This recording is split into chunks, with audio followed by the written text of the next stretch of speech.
So good evening. As Brittany mentioned, my name is Stan Harvey. I'm an architect and urban planner by training. So by definition, I'm going to talk a little bit about physical implications of some of the information we're talking about, and specifically what's going on in Lexington. I'll say, as a preface, I'm generally optimistic about our city and its growth. And so this is a frame that I think with some additional effort, as Jeff's alluded to, that we have risen up to increasingly difficult or more challenges over growth in this city. We're a maturing city. And so I think that the solutions are not that far away, but they do take concerted effort.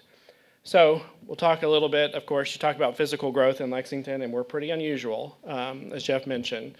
Very first urban growth boundary in the United States in 1958.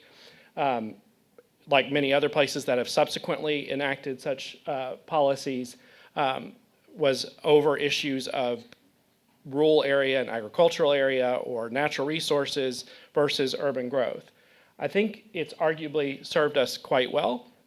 You see in the dark blue how the city has grown from 1930 to 2020. But for instance, you see, and it's maybe hard to see a little bit in the green, but particularly over the last few decades, you see that the increase in population from various points when we moved the boundary, what we were able to accommodate greatly jumped up. And so I think we are already doing a better job. We're more mindful of these issues. We think about it. We talk about it more than most communities. And so now we're at a critical point. This has been a difficult year for policymakers and for all of us, where there's been a lot of debate and discussion over the last year, 2023 in particular, but really going back for 5 years. Are we at this point where we should consider judiciously and thoughtfully looking at a new expansion of that boundary? We've had the current boundary since 1996, so roughly 25 plus years. So we're thinking about that. That's not what this presentation is about. That decision and that process is continuing to unfold, and encourage you all to get involved in that. But what we were asked to do is look closely at that blue line, the existing blue line, and talk about what are the opportunities, and particularly take the information that Jeff presented and talk about what could be some strategies. We live in interesting times. Between demographic change that's happening relatively quickly, technological change that's happening very quickly, work and other types of changes that are happening, particularly since the pandemic. We've got all these trends coinciding, but I think most of them lend themselves to urban development. I'm an urban planner, so that's exciting to think about that provides new opportunities and new models. Maybe not, we're not so constrained with some of the typical models or thinking that we had. And I'm going to specifically talk about housing, but there's trends that are happening in retail and online shopping, in transportation, and in work. This is a graphic representation. You may have seen this before, but this is getting a lot of discussion about this so-called missing middle. It's for financing reasons and for physical reasons and other reasons. The two ends of the spectrum tend to get the easiest focus, which is single-family detached and larger apartment buildings. So everything in the middle there he was talking about. Jeff mentioned, and I agree, we are a relatively newer urban area that has relatively low density as a predominant use in our city. So there's an understandable balance of transition and neighbors and other things that comes with being a city that was predominantly developed as a low density city. But that missing middle is both our market opportunity, as Jeff just touched on, but also our physical opportunity, because it fits well, in my opinion, in a lot of context. Because there's a lot of area I will show you that's, there's a traditional notion, well, we can put tall buildings downtown. Yes, we should, and we can, but I'm talking about much broader than downtown. I'm talking about other areas that we could consider. So I mentioned the 5-year effort that's been going on. A lot of community members have put a lot of time and effort into this, so we're kind of building on that work. One of the recommendations that came forth in the last few years from the Sustainable Growth Task Force, which was the first group that started to wrestle with these issues of growth, the Stantec projections that Jeff touched on, those were done at that time looking at population growth. One of the things that I thought was one of the best things they recommended is It's sometimes hard to know where you stand if you can't understand the context of the year you're in. So what they recommended is that we should maybe, this issue is so important, we should look really closely every year at how we're growing.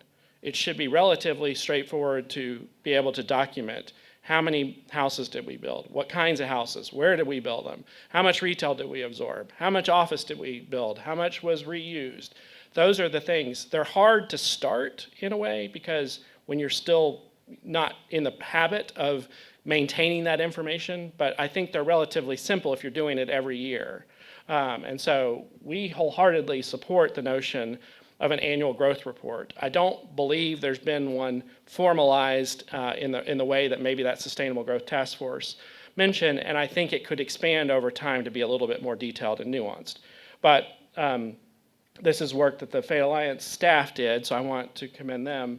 They tried to pull together existing data sources and information from the city, from real estate brokers and others, just to get a snapshot. Now this is in 2022, which was the last full year we have where the data is available and things are going, or you could kind of look at it in an entire year, because sometimes there's nuance of, people buy more houses when it's warmer and when school's out and that type of thing. So you need to look at the full year. And I think going forward, we need to compare year to year. So Jeff said that we've been averaging about 1,000 to 1,100 units a year overall. But over the last 2 years, we're much lower than that. And I think that is because of housing prices and financing and interest rates and all that. So I don't think this is a permanent situation, but it is interesting that actually our growth in terms of the physical numbers is actually been slower over the last 2 or 3 years than it has been even 5 or 6 years ago. So the city of Lexington, by our research, permitted 459 single-family detached homes in 2022, and there were 306 sold as documented by our PVA. It's not surprising we build more than actually sell in a year, but we're kind of looking at both factors. Townhouses, Jeff mentioned, accelerating market acceptance. So you're seeing more, and they're not just in urban downtown, they are in relatively at a periphery and in the suburbs. And I think as we look at any potential expansion areas, we should think about that opportunity to maximize those areas as well. They don't have to just be single family. And then, so 113 and 48, just as a frame of reference, Jeff mentioned 2022 happened to be a year where we built we permitted a lot of multifamily. There have been a lot of apartments built in the last few years. Once again, that's why you want to look at the trend, not just an annual growth report. You want to see, because those things will even out. A big apartment building might be 400 units. So it kind of distorts the numbers if there's just a couple of them that were built in a year in a market that's not that huge. But the more important thing here, and you see relatives, because some people have asked, like, well, how many did we, that was what was new construction. That's just new construction. We obviously sold a lot of houses and other things. Vast majority of them are existing. So there's things that change hands every year. But the sales price is what I find interesting. And particularly you see the increase. We're all experiencing, this is the numbers by zip code. But what you see here, just as a frame of reference, the average sales price in most Lexington zip codes is over $300,000, which Jeff just mentioned is the missing part that we're not doing. So if the average price is already over that, it's no surprise we're having difficulty with that more affordable market. On the other hand, and I'm not an economic analyst, so others in this room may talk about the market as they see it. Our focus tonight is a lot on housing, but I do think that this story is also related to how we're using land in an efficient way for commercial uses. I would suggest that relative to most benchmarks, our vacancy rates, our occupancy are lower than many are now experiencing, where they've had significant vacancy spikes. We are increasing, and you see the trends. And this, I want to say, this is Aeck. They do a great job of kind of summarizing. They do an annual growth report for commercial property. So if you're interested, I think they just published the 2023 one, so I need to look at it. But You can compare where we ended 2023 now. But you see we have some challenges, both particularly in office, not surprising, nationwide trend. And we have some relatively high vacancy in some of the more traditional manufacturing that's been less and less our niche as Lexington-Fayette County. It's not that the region doesn't need to do that, it's it's difficult for the same reasons that some of the housing is difficult to deliver. But you see the others are relatively healthy in my opinion, but particularly the retail to me. You see a lot of cities where the retail, it can be a very throwaway development model where we move immediately and we just build the same thing further out, and then it leaves a lot of vacancy and unoccupied retail in the city. I don't think we've had quite that level of drastic change, and I think, in my opinion, that's one of the benefits of the urban services boundary is we don't have that continual outward pressure on some of the retail. So where do we go? I grew up in Lexington. I was away for about 20 years, so it's interesting to come back. I would say that my childhood and growing up here was also the adolescence of this city. We weren't really quite a full-born city. We hadn't really dealt with some of these issues. We hadn't gone through this maturity and evolution of building things and then trying to decide how to reuse them. But we have. I'd say since 1990, we've been in this process of trying to figure out what are we going to be as we've grown up. And where are we going? And just like we've had really good, we're lucky that we have a lot of strong thought and analysis and guidance, particularly from our planning department, who's always been relatively progressive and proactive about thinking like the urban services boundary, like the PDR program, all of these things. And in my opinion, they've given us a remarkable tool as we look forward from where we are now, which is we're moving towards what kind of a place we want to create, not individual decisions about parcels or zoning, et cetera. Those are part of it and how you implement it, but really it's about laying out a place-based vision of what the city is and how it's going to grow. I think sometimes planning development, I know, to many in the community and to particularly some in neighborhoods, it feels very haphazard right now. It feels like I can't predict it. I can't tell where it's going to happen. It's popping up here, it's there. I think part of the opportunity here is to be more clear as a community as to where we're going over time and what kind of places we're trying to build.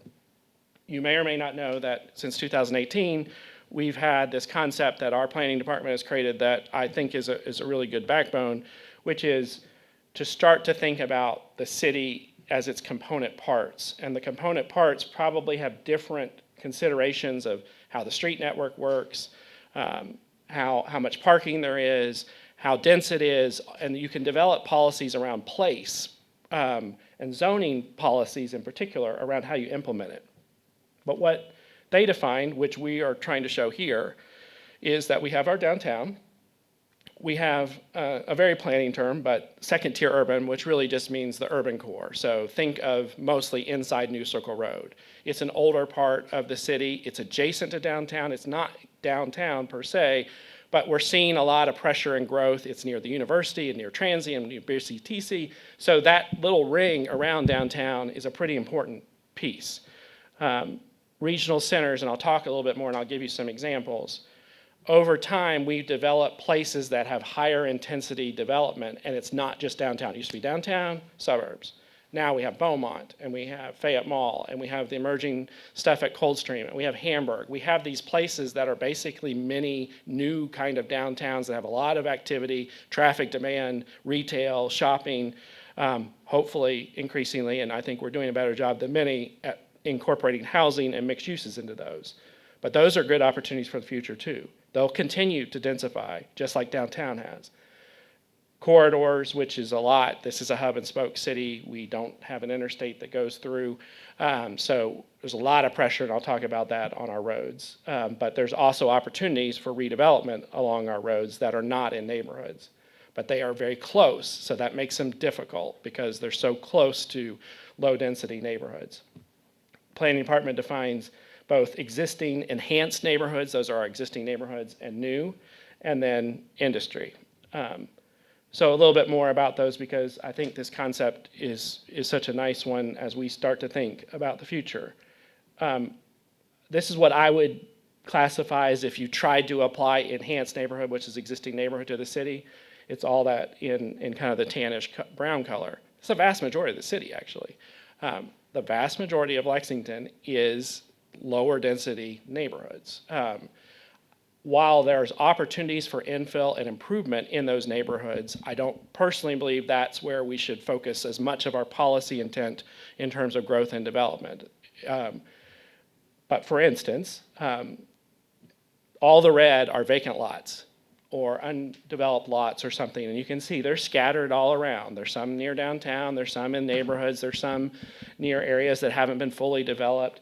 That is opportunity, and I think we should promote and look for housing opportunities in this land, because that's valuable. But in the big picture of things, that, for frame of reference, is not going to solve our housing problem that completely by what Jeff just mentioned, because it's a relatively small number of units, particularly if it's in the middle of mostly low density neighborhoods. I think you're aware part of that enhanced neighborhood and allowing more density is kind of our evolving notions of accessory dwelling units and aging in place and trying to provide more housing and diverse housing opportunities in those neighborhoods. So that ADU policy has now been in place and keeps getting kind of improved and evolved over time. Once again, that's not going to solve our housing crisis. It's a part of a strategy. It's worth the effort. It has some positive benefits in many ways, but it's a piece. And most of you all know, and I think this is now before council has passed the planning commission, but planning department, once again, been very proactive about looking at those enhanced neighborhoods and some of the residential categories and trying to loosen them up. When Jeff says crank the knob, I think that's what he's talking about, is like, don't have so many restrictions that prohibit. Our zoning code, long story, another lecture, we originally developed zoning to keep things apart in the 30s and 40s. So that's kind of the legacy of what we inherited, which was when, for good reason, we didn't want the belching manufacturing factory next to our house. And so we started to figure out ways to separate things. But that's less and less the case in modern industry and modern urban development. So I think the ZOTA is a really tremendous step forward. As I'll talk about, one of the nuanced challenges of it is it doesn't presently, I don't believe, apply to our existing expansion areas in the urban services boundary. So when we're talking about maximizing housing and production and opportunity, we should be doing that everywhere. And so we should look in the same light at our existing expansion areas, I hope, as well.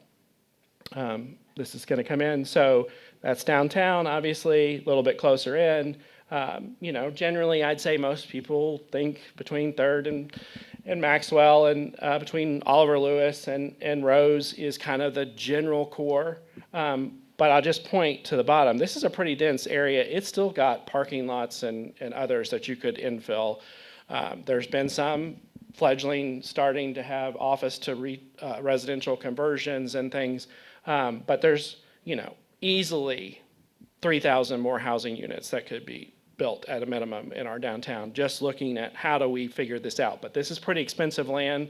Most of it takes structured parking. That's $20,000 a space. So that's an incredibly expensive proposition for most developers. We're investing in infrastructure downtown to shape a residential. Town Branch Commons, I'm a big fan, big surprise, but it also, it's part of what residential development requires is that it feel like a place you want to live and it feels like a residentially conducive neighborhood. So it needs amenities and parks and open space and trails and things. So this idea of green space and parks and trails, and a few folks are here from the Parks Advisory Board, we've got a nice synergy going where I think there's a recognition that we've got to be on all cylinders thinking about how we're growing the city and how that public infrastructure shapes particularly residential development.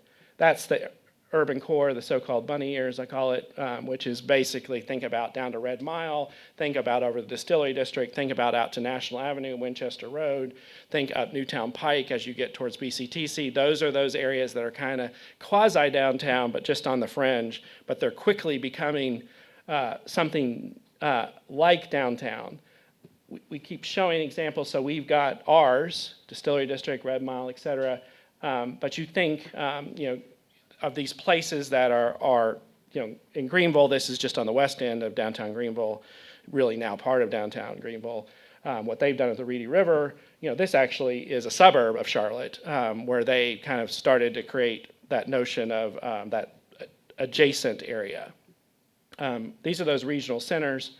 I don't know if planning would define these exact 5, but that's kind of my notion of what's evolving. We have Beaumont, we have South Nicholasville Road and Fayette Mall area. We have Coldstream and what I think is going to continue to be a very important regional center. Hamburg is an obvious one. And Richmond Road, which is kind of the lost stepchild I'll come back to, in terms of its uses, it functions like a regional center. It doesn't feel quite like those other ones, I think, in many ways. But even our regional centers are arguably relatively low density. So there's a lot of opportunity. That's Coldstream, that's Fayette Mall. You're seeing fledgling notions of densification and infill in these regional centers in particular because they tend to have good access. And if you could put some housing in them, which is starting slowly to happen, then people are just walking next door to work or retail. So you're cutting down on some of the traffic. So multiple reasons to think and some examples of that. We have a lot of corridors. It's a hub and spoke city, as I mentioned.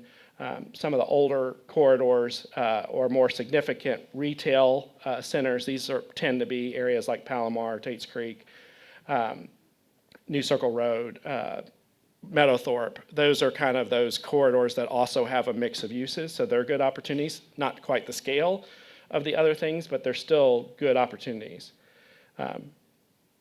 That's what some of our corridors look like. I think there could be improvement, but also could be housing opportunities that we could create on some of these corridors. They're adjacent to neighborhoods, so they always have that issue of transition and impact, but I do think that there are opportunities to look at them closely, and I think that's what the city is doing as well. These new complete neighborhoods, so the yellow, and I'll come back to this, are areas, this is in the existing 1996 urban services boundary, but they're areas that are still have significant amount of undeveloped land. So I'll talk a little bit more about that in a second. And then we, of course, have industry. Every city, for some reason, or I'm sure not for some reason, very good reasons, has a sector of the city, a side of the city that tends to be where industry grew over time and gets concentrated. For Lexington, it's the Northwest. So we have a lot of industrial manufacturing and stuff. Our business parks, a lot of them are in the Northwest. That's probably not the first place we'll look for new housing opportunities, just given what the nature of them are, but they are an important part of the city's economy and growth. So you put all that together, if it pops in, this is a purposefully abstracted map because the exact boundaries of this are not important. It's really just the construct that we can start explaining and be on the same page with each other as to where we're going and how we tie that together. So a big part of that I mentioned already is the street network and particularly transit. That's our transit system. It's hub and spoke too, just like the city's transportation for the most part comes into downtown transit center, goes out. It's very difficult to serve low density neighborhoods with transit. So really, I think that I hope LexTran continues to look and try to prioritize higher capacity lines, but they're not going to be successful, and I'm sure LexTran would tell us that, if they don't come with adjacent land use and zoning and use that puts more people on those corridors, because as of right, they're challenging to make work and to have the capital investment and the lower headways and the dedicated stations and those types of things. But I personally would argue that Newtown Pike, Nicholasville Road, and Versailles Road, Winchester Road are important, priority corridors and could be, for instance, looked at a little bit closer in terms of higher capacity transit. But we also have roads. City's done a lot of work to adopt complete streets and complete street policies, specifically saying that these streets can't just be about moving cars. They need to move cars, and we'll do widenings and we'll do things, but they really need a rethinking about them as multimodal corridors. So we have 32 defined, I think, in Lexington specifically. So those are really important because they are that backbone of the street network, and we're not, for the most part, a grid. There's a lot of issues around affordability and prices, and I think the lesson is that we need to be very cognizant of tools and measures both for retail and commercial development. The city has identified, for instance, neighborhoods that are getting maybe a disproportionate share of that investor activity that Jeff mentioned, where there's large-scale investment happening of many homes. There is neighborhoods that are getting more pressure of really, really quickly escalating price. So we need to. That's another reason to do annual growth report. Part of that could be looking at those neighborhoods specifically and what's happening year by year. But there's a variety of tools that we need to be incorporating into our thinking as we do new development, particularly in infill and redevelopment. So a couple of things to say that, the theme of this is what can we do and what's the potential of our existing urban services boundary. This is a map done in 2017 that we did some research on to look at, and the planning department's likewise done some similar analysis focused on some of the commercial corridors. The reddish color are kind of the things that we all kind of know, which are things that haven't been developed yet. They're mostly vacant land. They're mostly out the periphery, like out now. This is out where Baptist Health Lexington's building the hospital outside Hamburg. And so those things are there, and they're pretty obvious, and they're mostly that remnants of that 1996 expansion that haven't been built yet. So we still have quite a bit, several thousand acres, as I'll tell you, that hasn't been built. But what we were more interested in is the tannish color, which is an analysis we did, and this is actually based on Raleigh, who in some ways is having an exacerbated situation much like us, where there's so much pressure and so much market demand coming into the triangle that Raleigh was feeling a little overwhelmed. So they started to look at what was undervalued or underutilized property. A lot of non-residential. So it's not a single family house or a residential property, it's non-residential property, shopping centers, parking lots, things. You see it's very heavily concentrated, unsurprisingly, on some of those same 32 corridors. But that, to us, was unlocking a potential of, there's the amount of land that's vacant and undeveloped, and then there's a greater amount of land that's underutilized. But it's hard, and developers in the room would say that's easy to identify and hard to figure out how to make sure it is developed. So first off, what I think is more straightforward is I would characterize that we have 6 areas that have not been developed in the urban services boundary. And they're not, for the most part, contiguous pieces of property in one big mass like they were originally, but they are there and they exist. So this is out Georgetown Road, which is bisecting this map. What I would call your attention to is the areas that are outlined in yellow. Those are areas that are already or very likely to be zoned residential. So it's not everything on the map. There's other things that'll be the new Publix or other things that are not housing, but we're specifically looking at housing opportunities, which is in that area out Georgetown Road that hasn't been built. There's still over 500 acres that's residentially zoned in that. So let's try to get the most out of it as part of the theme of this, of what we have. There's similarly an area that is out Newtown Pike, and basically between Paris Pike and North Broadway and Newtown. A lot of it's outside of 75. A lot of it was reserved for economic development purposes, which has now been freed up. That there's a small percentage, I think, of housing that can be built even in that, just like Coldstream now is building a little bit of housing in there. But these are pretty big chunks, and we're just focused once again on the areas that are destined for future housing or already zoned for housing. Another 400 acres Coldstream, you've seen me, I talked about already. I think this is a tremendous opportunity, and I think what UK is moving towards is more of a mixed-use regional activity center. Sorry, I think this file is just so big that it is taking a second to load. But that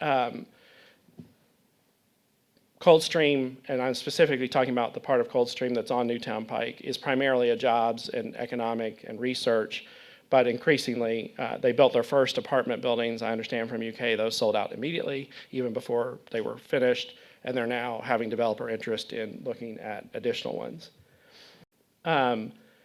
There's another largest area that's not contiguous is the area out at Hamburg and outside Polo Club Boulevard and Patch and Wilkes Farm and the area behind Douglas High School and kind of near Hamburg. There is almost 1,000 acres zoned residentially or likely residential in that area. This is primarily out Winchester Road and Man o' War Boulevard. So with the new hospital, both for UK and for Baptist Health Lexington and other jobs that are coming out here, in my opinion, a great place to try to think more progressively about housing type and density. There's no reason that there couldn't be some denser housing types, and you're already seeing that in some of the new development that's happened out here. There's small pieces out kind of the east side of the city. This isn't as huge, but another 400 acres that is in the urban services boundary that hasn't been developed. Most of that, candidly, is being developed quite low density right now. So there could be opportunities to think a little bit more proactively about some of that area out east. The biggest contiguous opportunity by far is almost 900 acres at Overbrook Farm. This is out Tates Creek Road. It's bounded on the north by Armstrong Mill Road. This has been in the urban services boundary since 1996, but it's a working farm or active farm. So, the hope is that I personally believe this is when the city and the planning department talks about it, new neighborhoods, complete neighborhoods. This is obviously one that could be a case study, which is a large enough area that you could get a significant amount of housing. You see at the bottom, maybe 5,000 housing units just at Overbrook. But you could do it in a proactive way. Lots of colors on this map, but maybe there's more of a neighborhood center and shops and things that towards Armstrong Mill where it's kind of at the entry, but in the rear there's a neighborhood that's a conservation neighborhood. It's got townhouses, it's got mixed middle density, it's got single family, but it's all designed around a park system that's publicly accessible. So we've got a lot of opportunities in these areas that we haven't developed to think both in the urban services boundary and in anything that we add. We can hopefully think proactively about how the whole is better than just a bunch of pieces, which without kind of some thinking about that, it doesn't necessarily happen that way. New neighborhoods that have parks and amenities and services and neighborhood centers. The city recently completed Imagine Nicholasville Road. It looked at property that right now is the research farm for the University of Kentucky, South Farm, which is, if you go to Walmart down by Fayette Mall, and you look across the street and it looks, that is UK's research farm, and then there's another farm behind it in Waveland. That's actually a pretty significant amount of property, even though it's only a few hundred acres. It's on Nicholasville Road and it offers the opportunity that you could really think about that being a housing site. In my opinion, it will redevelop. It's just a question of when, the kind of circumstances. There's a lot of growth that's now just jumping into Brandon Crossing and Jessamine County as evidence of demand and stuff on this end of town. South end of town has always historically been a pretty in-demand portion. This is from Imagine Nicholasville Road. This is just looking at that site and thinking about it, and you see they had the same ideas of trying to have commercial and retail and offices, but also have a significant amount of mid-density housing. The second area we'd like to talk about tonight is that we think needs the most focus in public policy and discussion is kind of a focus area of infill and redevelopment that's in primarily that underutilized property that I showed before. So this is an overlay, if you can see. You can kind of see underneath that underutilized property survey and that 17,000 acres of either undeveloped or underutilized. And then the fuchsia outlines a proposed boundary. This is not the boundary. It's just looking at existing plans, looking at the physical conditions, just trying to put a marker out there of something that could be a public policy over time that says, these are all aging commercial corridors, our downtown, our urban core, New Circle Road, parts of the oldest part of Richmond Road, parts of the oldest part of Harrisburg Road, Turfland, et cetera. Those areas seem like if the greatest opportunity to really crank up the notch and be very intentional about how we see development happening in there.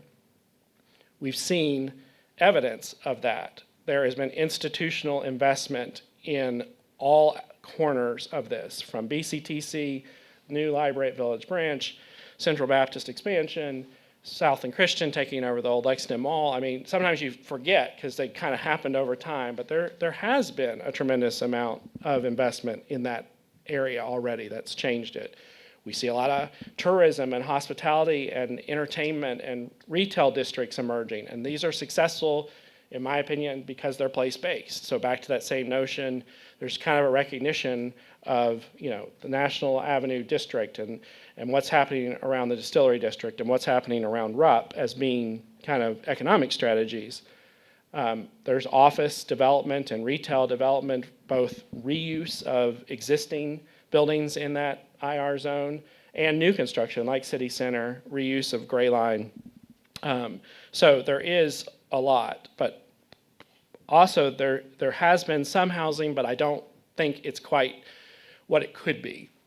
So we've had new housing, some of it student-oriented, that's come in around Upper, that's Distillery Heights, townhomes over on Oliver Lewis. Meadowthorpe Landing is a project we did, which is a senior affordable housing apartment building in Meadowthorpe. The Met up on 3rd Street. So you are seeing these examples, and a lot of them are affordable, making the point of, with a little bit of density, at least we can provide a little bit more opportunity sometimes for affordability. But more of that is what we could see. This is, I mentioned Richmond Road, both physically and functionally a challenging area in my opinion, but if you take a step back from Richmond Road, this is, I call it Whitehaven Golf Range, but is the vacant land that's still there just past St. Joe's and Valvoline.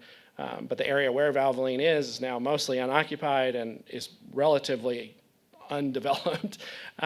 St. Joe's obviously actually relatively undeveloped if you think about it. So if you do that and you think about also the retail centers that are likely to be repositioned and reinvested in, you start to look at our point is like look at areas that you get the biggest bang for your buck. So rather than a bunch of scattered actions of public policy and effort, maybe we could look at specific areas. And just for frame of reference, and I think it's here, you could get arguably 3,000 housing units in Richmond Road just in those properties that we're talking about that would be conducive to residential, particularly, of course, towards Jacobson Park and Lakeside Golf Course. But there's little small things we can do, like New Circle Road. Can you take what is primarily parking, not lose the number of parking, in fact, add some parking because you're going to need it for some of the businesses to be, but arguably you can see by that aerial, and even if this is when some of the retail was unoccupied, this is where Goodwill and other things are out at North Broadway and New Circle. You keep all that, but you look at repositioning and maybe densifying with some middle density that also, but part of that is, and this is, once again, the city's looking to imagine New Circle Road, and a big part of that strategy is taming New Circle to be more pedestrian friendly, slower speeds, that type of thing. But you can see just, it's 200 units on this one parcel, but those add up over time. The other thing, so what would you do if you, in our mind, if you had that infill and redevelopment target area, whatever it gets defined on? Well, first off, it needs to be defined and it needs to have community consensus. And that is going to take some time and effort, which is through small area plans and discussions that happen in more smaller localized areas. But I put this map up. It looks like a mess. But the point of it is that we're already moving in this direction. A lot of our recent plans are in this vein of New Circle Road, Nicholasville Road, Versailles Road, downtown, East End, that urban core and aging corridors. But at the same time, you see kind of what's still showing through as fuchsia. Maybe that's where we should direct the next level of planning and consensus building, because we need to make sure the neighborhoods and others are supportive of the vision there. And why do we need to do that? Because I think a truly proactive strategy, particularly for that area, would look comprehensively just for that area at all of the zoning. One thing we can do to try to make it as easy to develop housing, and it's already happening with the ZODAs and other things, but they tend to be happening on individual request or properties or loosening restrictions in certain areas, which is all great. But I think maybe for a targeted area that has an adopted community plan, it would be worth going ahead and changing the zoning to be consistently there, so that we've been fortunate to be involved in several infill and redevelopment projects in the city recently. And I will tell you that even with good intentions and policy that supports it, it has taken 12 to 15 months to rezone and go through processes, and that takes a developer who's going to be pretty patient sometimes. It's not always that case, but if it's very large or new, and that's not anybody's fault, it's just points to the point. If we want to make it, one of the things we can do that doesn't technically cost any money is we can make it easy to develop where we're saying we want to see development. So one of those things we can control as public policy is the zoning. We can invest in infrastructure, specifically multimodal infrastructure, parks, trails. That sets the tone and gives the private sector a notion, okay, the city thinks this is an important area that's changing and that they're making an investment in, let's join them. But it's still going to take, to Jeff's point, these are difficult. They have environmental problems, they have structured parking in some cases, not always. But I think the city has started to create some mechanisms that we didn't have until the last 5 to 10 years. Specifically, an increased affordable housing fund, the new fledgling infrastructure fund that I think we're still kind of evolving and figuring out how to best administer, but that is a tremendous tool, particularly if expanded, for instance, to an area like this. There's federal investments, and banks actually have incentives to make community reinvestments in some of these. There could be loan programs, so they're definitely a financial. So those 4 strategies: plan it, zone it, invest in it with public realm, and create programs that support it financially. That's kind of the genesis of what needs to happen in our mind about those. But the bottom line is, if you took just those, you think about the carrying capacity and development potential of the existing urban services boundary, you think we're going towards that place builder notion of place types and place making that I kind of showed and alluded to. Well, you're going to have some infill in neighborhoods and ADUs, but you're going to have a big chunk in those existing orange.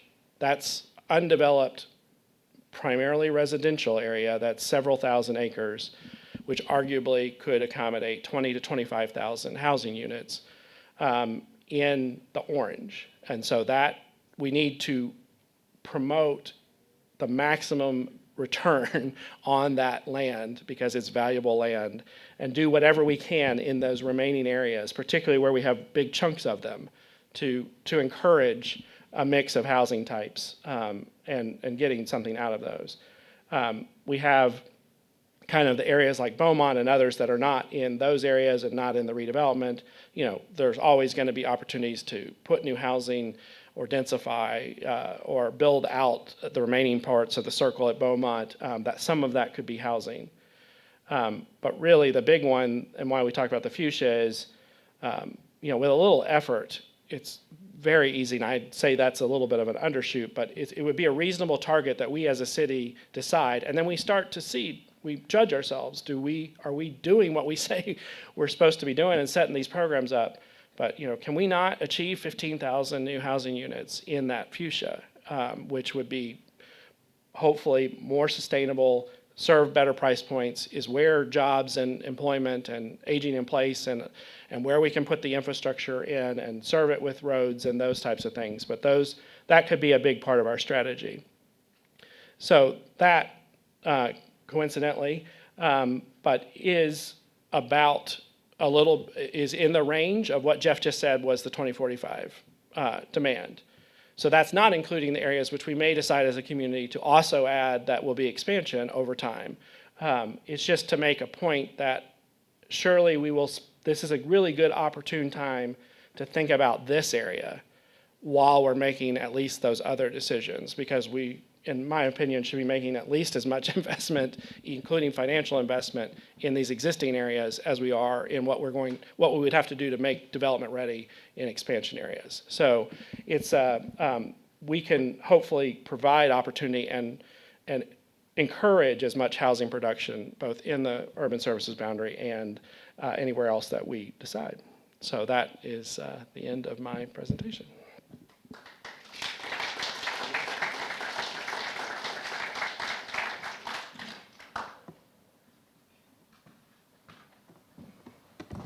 This one. Thank you so much, Dan. Again, I think every time we talk, I learn something more. So it continues to be interesting, and I hope that you all feel the same and kind of see how all of these pieces fit together about what information and what study of these areas as an organization, again, from Fayette Alliance's perspective, we're always looking at what can inform the work that we're doing, what can inform the education that we're trying to offer to our community, what can inform the advocacy that we're doing at City Hall. And Stan really hit on those pieces of how can we continue to ensure that we're focusing and investing in the areas inside our urban services boundary as we continue to make other community-wide decisions about growth. One question I had for you, Stan, was can you speak to a little bit, we're talking about obviously the opportune time. I think that is not only because we're also talking about growing out as a community, that we should ensure that we're also investing just as much time and resources into talking about what still exists inside our urban services boundary. But can you speak a little bit to some of the other efforts that are ongoing in the community that I think you touched on, the Parks Initiative, but also I think there are some other things and some investment and infrastructure in the community that are happening together right now that make this an even more opportune time to be having these conversations? Sure, I think part of it's just life cycle of a lot of that underutilized property that I talk about. It's kind of at a point where you either need to reinvest and kind of reinvent some of it, like the mall and others are trying to do. So the timing's good in that regard, just in some cases in the private sector. I think what I think Brittany's alluding to is there's a lot of concurrent effort and good timing. The ZODA and some of the zoning efforts that have kind of started to lay the groundwork. We've done a lot of planning for a lot of the area. There's the city is considering investing more in parks and open space, which was one of the 3 strategies I mentioned were so important. The city created this infrastructure fund, which is a new thing that was proposed, which I think is a great idea, and now we need to figure out how to administer it and maybe to expand it. It hasn't candidly been very focused on housing yet. It was more thought of as an economic jobs fund, which I get, and it can be, but maybe there's a way to grow that to be one of the biggest economic development policies might be incentivizing housing and building more housing for the variety of reasons Jeff mentioned. So I do think there's a lot, and then the city is investing more in multimodal streets than probably any time in its history. So Town Branch, redefining Broadway, issues of you're seeing a lot of these kind of multimodal and complete street projects and investment that the city's prioritizing. And that's why that planning effort is important too, is it prioritizes those projects, because we should be also leveraging money, not just spending local money. We should be being strategic about that investment.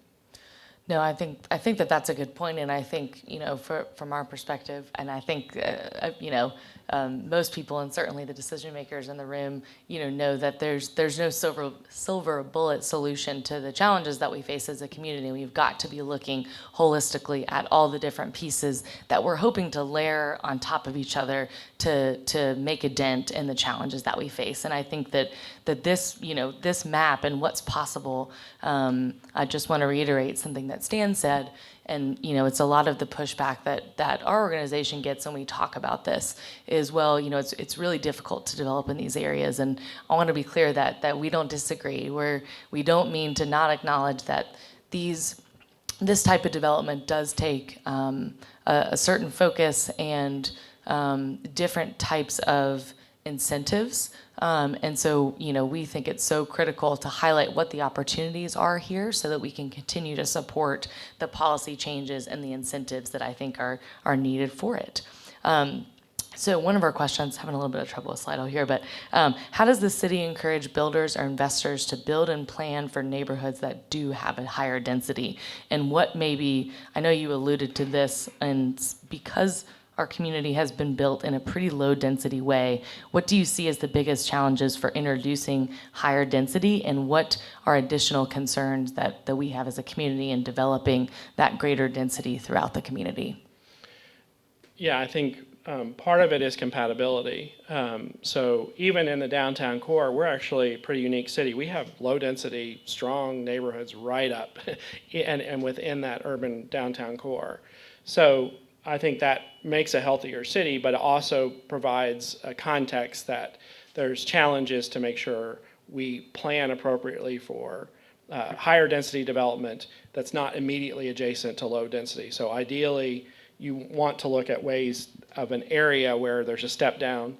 Some of the corridors I mentioned, while some of them may be corridor fronting and relatively far away from low density, some of them are relatively tight. And so that's understandably some of the concern, which is why the first step we recommended is the detailed small area planning. It's hard to do this for a big area. You kind of have to dive in, talk to property owners, stakeholders. So the foundation of this is, in my mind, doing planning for all that fuchsia and make sure there's a community-based vision that not everybody's going to agree with every single detail of it, but there's been a discussion and there's a vision that we can put our regulations and policy behind that's specific to each part of that area as opposed to the whole area.